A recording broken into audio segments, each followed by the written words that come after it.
안녕하세요. 까치살모입니다. 오늘은 한화가 적극적으로 밀고 있는 공병장갑차용 차대에 대해서 이야기해 볼까 합니다.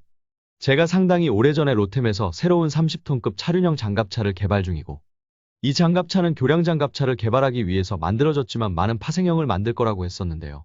그 당시 제가 이야기한 것처럼 이 30톤급 차륜형 장갑차의 차대는 원래 개발된 목적인 교량 장갑차와 공병 장갑차 말고도 105mm를 올린 화력 지원 장갑차까지 개발되고 있고, 무엇보다도 이걸 바탕으로 폴란드의 대규모의 차륜형 장갑차 사업을 따내는 등 엄청난 활약을 하고 있습니다. 그럼 현대로템의 경쟁사인 한화는 이것과 비슷한 차대가 없을까요? 아마 여러분은 당연히 당장 레드백을 이야기하겠지만, 레드백은 너무 고가의 차량이고 너무 무겁기 때문에 파생형을 만드는데 제약이 많이 따릅니다. 그래서 레드백은 이로템의 30톤급 차륜형 장갑차의 경쟁 상대는 아닙니다. 그러나 현재 로템의 30톤급 차륜형 장갑차의 차대만큼 아주 여러가지 파생형 모델의 개발이 추진되고 있는 차대가 한화에도 분명히 있습니다. 그건 다름 아닌 바로 공병장갑차용 장갑차의 차대입니다.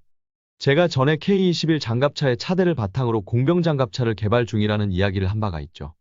그리고 이 차대를 바탕으로 한화에서 화력지원 장갑차를 우리 군에 제안하고 있다는 이야기도 한 바가 있는데요. 이 두 가지 말고도 이 차대로 한화는 정말 여러가지 계열 차량을 만들고 있습니다. 그리고 당연히 수출 이야기도 나오고 있고요. 그래서 오늘은 이 한화의 새로운 장갑차 차대를 살펴보고 어떤 계열 차량들이 개발되고 있는지를 살펴볼까 합니다. 우선 이 차대는 기본적으로 보병사단의 공병장갑차를 개발하기 위해서 개발된 차대입니다. 우리나라는 콧불소라는 K1 전차를 바탕으로 하는 공병 전차가 있지만, 이 공병 전차는 총도입 수량이 80대 밖에는 되지 않습니다. 그래서 이 공병 전차는 기갑부대에서만 운용하게 됩니다. 그러나 당연히 보병부대에게도 공병전차는 필요하고, 오히려 이쪽의 수요는 더 많죠. 그래서 개발되는 게 공병장갑차입니다. 그리고 이 공병장갑차에 탑재되는 장비는 제가 이미 설명을 해드린 바가 있고요. 그래서 오늘은 한화에 의해서 여러가지 파생형이 만들어지고 있는 이 공병장갑차의 차대를 집중적으로 살펴볼까 합니다. 기본적으로 이 공병장갑차의 차대는 K21 장갑차의 차대를 기본으로 개발 중입니다.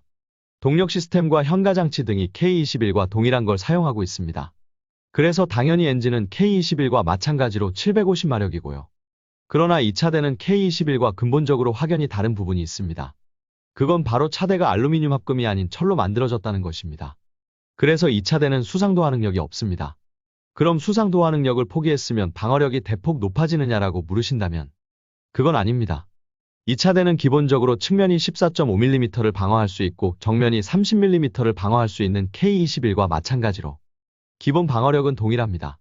그 대신 차대가 철로 만들어졌기 때문에 지금 흑표에 장착된 반응장갑과 동일한 반응장갑을 장착할 수 있다고 합니다. 아니 무슨 말이냐. K21도 반응장갑을 장착할 수 있다라고 생각을 하시는 분들이 있을 겁니다. 실제로 과거에 K21에 반응장갑이 장착된 모습이 공개되기도 했었죠. 그런데 그때 K21에 탑재된 반응장갑은 흑표와 동일한 반응장갑이 아닙니다. 기본적으로 K21의 차대는 알루미늄 합금 차대이기 때문에 흑표용 반응장갑이 폭발하는 충격을 견디지 못합니다. 그래서 흑표용 반응장갑을 장착하면 반응장갑이 폭발할 때 차대가 깨져버립니다. 그래서 흑표용 반응장갑을 장착할 수는 없습니다. 그래서 K21의 차대가 견딜 수 있을 정도의 충격만 발생하는 반응장갑을 별도로 개발했습니다. 그게 그 반응장갑입니다. 그러나 그 반응장갑은 흑표의 반응장갑에 비해서 당연히 방어력이 떨어집니다. 그래서 우리 군에서도 채택이 안 되었던 겁니다. 그러나 한화가 새로 개발한 공병장갑차용 차대는 알루미늄 합금이 아닌 철제로 차대를 만들었기 때문에 흑표용 반응장갑을 장착할 수 있습니다. 그래서 기본 장갑에 반응장갑을 더하면 북한의 RPG-7은 물론 북한판 AT4인 불세투도 막아낼 수 있습니다. 참고로 불세투는 북한에서 가장 많이 사용되는 대전차 미사일입니다. 그리고 당연하지만 이 장갑차는 공병장갑차이기 때문에 대전차 지뢰에 대한 방어력도 가지고 있습니다. 지뢰에 대한 방어력은 레벨 3로 8kg급 지뢰의 폭발을 방어할 수 있는 수준이고 현재 북한의 대전차 지뢰를 방어할 수 있는 수준입니다. 레드백의 지뢰 방어력인 레벨 4보다는 낮고요. 그러나 레드백의 지뢰 방어 장갑은 여러분도 알겠지만 우리나라 기술이 아니라 이스라엘의 기술로 만들어졌죠. 그에 반해서 이 공병장갑차의 지뢰 방어력은 우리나라의 기술입니다. 그리고 당연하지만 이 기술은 로템의 30톤급 차륜형 장갑차의 지뢰 방어 기술과는 다르고 더 높은 기술력이 필요한 기술입니다. 기본적으로 차륜형 장갑차는 차량의 지상고가 높고 차량의 하부가 V자형으로 되어 있어서 지뢰 방어 능력을 높이기 쉽습니다. 그러나 궤도형 장갑차는 차량의 하부가 평면으로 되어 있고 지상고가 낮기 때문에 지뢰 방어력을 높이기 힘듭니다. 그래서 같은 방어력이라고 해도 기술적으로는 이쪽이 훨씬 개발하기 힘듭니다. 그럼 기본 차대는 이러하고 이 차량으로 공병장갑차 말고 무엇이 만들어지고 있는지를 한번 살펴보죠. 우선은 공병전투 차량이 개발되고 있습니다. 한화의 분류로는 KCV라고 하는데요. 전투공병은 최전방에서 지뢰를 제거하는 임무를 수행하기 때문에 당연히 최전방까지 진출할 때는 전투공병도 장갑차에 탑승합니다. 현재 우리나라는 이 임무를 K200 장갑차가 하고 있습니다. 이 공병전투차는 바로 이 K200의 임무를 대신하기 위한 장갑차입니다. 여러분도 당연히 알겠지만 K200은 이런 임무에 사용하기에는 모든 면이 너무 많이 부족한 차량이죠. 특히 지뢰 방어 능력은 없는 거나 다름없기에 오히려 공병장갑차보다도 선두에 서서 지뢰 지대가 있는지 정찰 임무를 수행해야 하는 공병 전투차로서 사용하기에는 너무 방어력이 부족합니다. 그래서 공병장갑차의 차대를 바탕으로 병력이 탑승할 수 있게 만들어진 게 이 녀석인데요. 이 녀석은 이름은 공병전투차이지만 포탑은 없습니다. 그냥 공병장갑차와 마찬가지로 RCWS만을 가지고 있죠. 그 대신 이 녀석에는 지뢰탐지용 무인 장비들이 탑재될 거라고 합니다. 지뢰탐지용 무인기나 폭발물 제거 로봇 같은 게 탑재된다고 합니다. 그리고 방어력은 공병장갑차와 비슷합니다. 그 다음이 화력지원 장갑차인데요. 한화에서는 비가시선 원거리 정밀 타격 체계라고 하고 NLOS, LPS라고 합니다. 이 녀석은 공병장갑차 차대에 청검 대전차 미사일을 탑재한 차량인데요. 기본적으로는 보병부대 화력지원용이라고 하지만 가장 중요한 용도는 역시 제2신속대응사단용일 겁니다. 저번에 제가 C390 도입을 반대한다고 했을 때 많은 분들이 A400도 전차를 운반할 수 없다고 이야기를 하셨는데요. 제가 전차를 운반하자고 주장했던 게 아니죠. 미국이 이라크 북부공수작전에 전차를 운반했다는 거지. 우리가 전차를 운반해야 한다는 게 아닙니다. 결론은 현재 기획되어 있는 제2신속대응사단용 장비 중에 가장 방어력이 높은 게 바로 이 녀석입니다. 그러나 이 녀석은 공병장갑차 차대를 활용한 장갑차 중에서는 가장 방어력이 낮은 모델입니다. 기본 장갑만 있고 반응장갑 같은 추가 장갑은 없습니다. 그 이유는 아마 항공수송을 고려해서일 겁니다.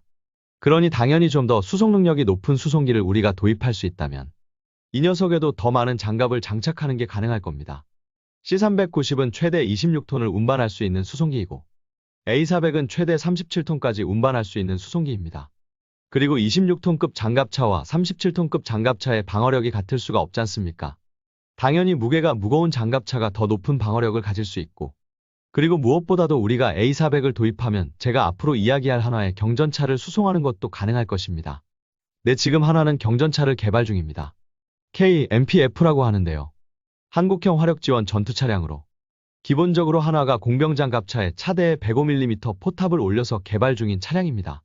이 경전차는 현재 수출 장비 개발 자금을 받아서 라트비아에 수출하기 위해서 개발 중인 장갑차입니다. 라트비아가 어떤 나라인지 아시죠? 발트 3국 중에 하나로 바로 러시아와 국경을 직접적으로 접하고 있는 나토 회원국이죠. 현재 우리나라의 K21 장갑차가 이 라트비아에서 테스트를 받고 있고 그리고 그것 말고도 대략 40대의 경전차 수요가 있으며 현재 이 경전차 수요의 가장 강력한 후보가 바로 한화의 경전차입니다. 과거 우리나라는 K21-105라는 걸 개발했고 우리 한화는 이걸 가지고서 필리핀의 경전차 사업에 도전을 하기도 했습니다. 그러나 그 사업은 결국 이스라엘이 승리했습니다. 이때 당시 이 사업에 승리한 이스라엘은 사브라라는 경전차를 제안했고 이 경전차는 차대로 아스코드2라는 장갑차의 차대를 활용해서 개발한 경전차였습니다. 참고로 아스코드2 장갑차는 30톤 후반의 장갑차로 우리의 K21 장갑차보다 방어력이 월등하게 높은 장갑차입니다. 결론은 우리 K21-105가 패배한 가장 결정적인 이유는 역시 너무 떨어지는 방어력 때문이었고 특히 너무 떨어지는 지뢰 방어 능력 때문이었습니다. 그래서 한화는 이번에 작정을 하고 새로운 경전차를 개발하고 있는 겁니다. 그리고 이 경전차의 이름을 한화가 KMPF라고 지은 것에서 알 수 있겠지만 결론은 한화가 추종하고 있는 모델은 미국이 MPF 사업을 통해서 도입한 M10 부커 경전차입니다. 여러분, 경전차라는 게 뭘까요?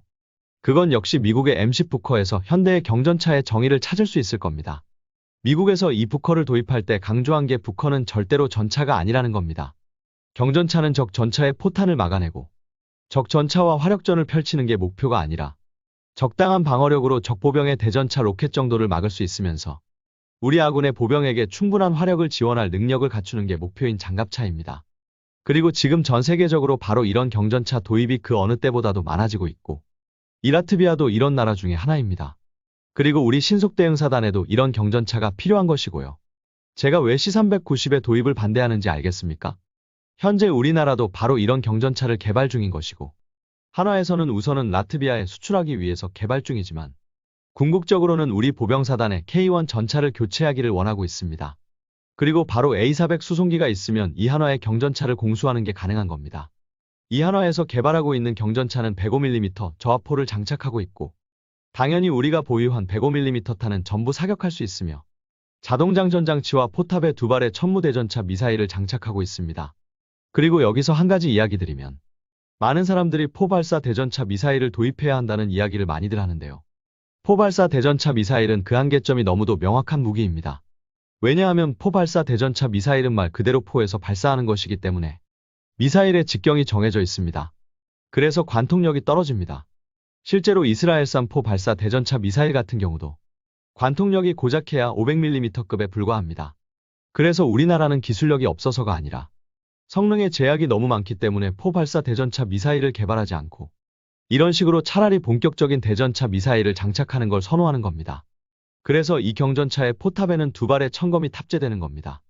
이 경전차의 무게는 25톤에서 30톤이라고 이야기되고 있지만 관계자의 이야기에 따르면 30톤에 육박하는 경전차라고 하고요. 그래서 지금 K-21의 구동장치를 달고 있는 공병장갑차 차대의 한계점에 달할 정도의 무게를 가지고 있습니다. 그래서 한화 관계자는 시험을 해보고 지금의 현가장치가 견디지 못하면 현가장치도 보강을 할 거라고 합니다. 참고로 지금 달려있는 현가장치는 K-21의 현가장치를 그대로 가지고 온 것으로 이 유기압 현가장치는 최대 30톤까지 견딜 수 있도록 만들어졌습니다. 그리고 당연히 30톤이 초과하면 지금의 750마력급 엔진으로도 출력이 부족하기 때문에 수입국이 요청을 하면 우리가 K9용으로 개발 중인 1000마력급 엔진인 SMV1000으로 교체하는 것도 가능하다고 하고 있습니다.